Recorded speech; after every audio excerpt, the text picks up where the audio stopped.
sentiments and the concerns as raised by the Honorable Junet Mohammed. Honorable Speaker, it is very sad that this house has actually been turned as a punching bag, and people demonize everything about this house. That where we pass laws that pertain to the common mind, Honorable Speaker, and that is exactly what we do, which we actually do very, very well every day, and sometimes sitting up to late into the night, Honorable Speaker, the media and even the members of the clergy do not raise concerns. They do not talk about it. But on the issue that touches on the executive, you hear them say that, we haven't had anybody, speak about it in the National Assembly or in the floor of the House, Honorable Speaker. Honorable Speaker, we implore on the members of the public and even the members of the clergy to be watching proceedings of this House.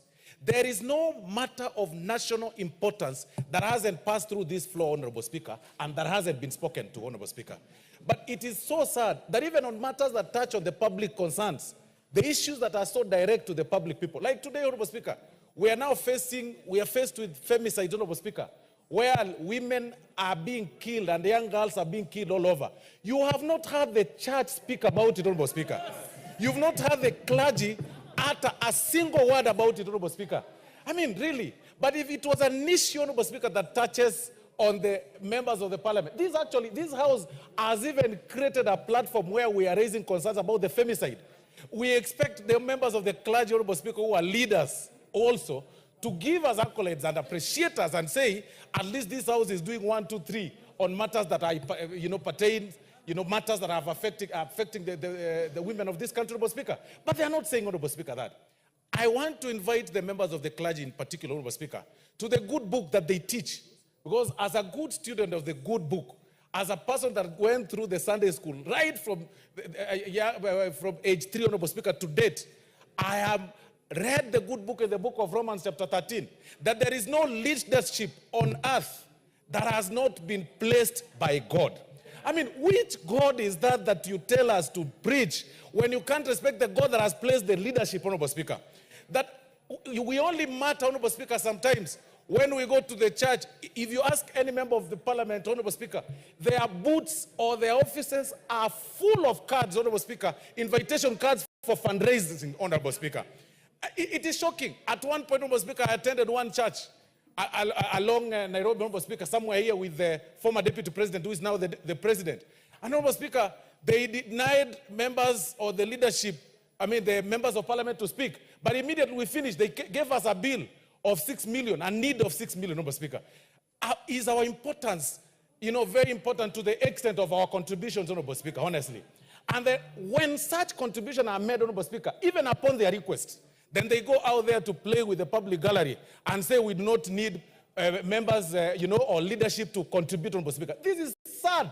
And like Honorable Majority Leader said the other day, even the members of the clergy that said they want to return the funds, and Honorable Majority Leader will speak after me, they have not actualized, they have not refunded the funds, Honorable Speaker. To date, they have not said, okay, fine, this is the check that we said, this is the check, take it back, build, because we'll build.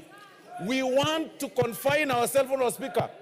We want to confine ourselves, Honorable Speaker, to the good book again, in the book of Haggai, chapter 1, Honorable Speaker, verse 7, that we go up to the mountain and pick the trees so that you can build the church of God. You will not gag me from contributing in building the house of God because you don't like my political views, Honorable Speaker.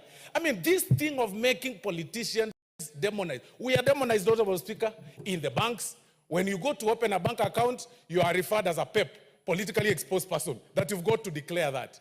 If you are doing somewhere in business, they say, you're a politician, you will need to declare interest. When you go for if you lose your seat and you go for an interview, then you're told, you're a politically exposed person, you need to be. In any case, Honorable Speaker, we should actually be applauded. A person leading a county or a constituency with 100,000 voters, Honorable Speaker, that is an experienced manager that needs to be a manager and a CEO of Equity Bank, Honorable Speaker, which only has got an employee portfolio of 2,000 people, Honorable Speaker, or 3,000. But what happens? You lose your seat, or you are out of politics, or you appear like you've been politically inclined to some place, which is again within the law under Article 37, the rights of association. You are demonized, you are insulted, you go out there, people believe that you are taking their money. What is with this obsession of a person thinking that somebody is poor because somebody else is rich?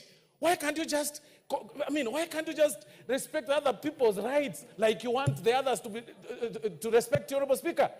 What we are saying, Honorable Speaker, that we must learn to embrace divergent views. You have your view as a member of the clergy.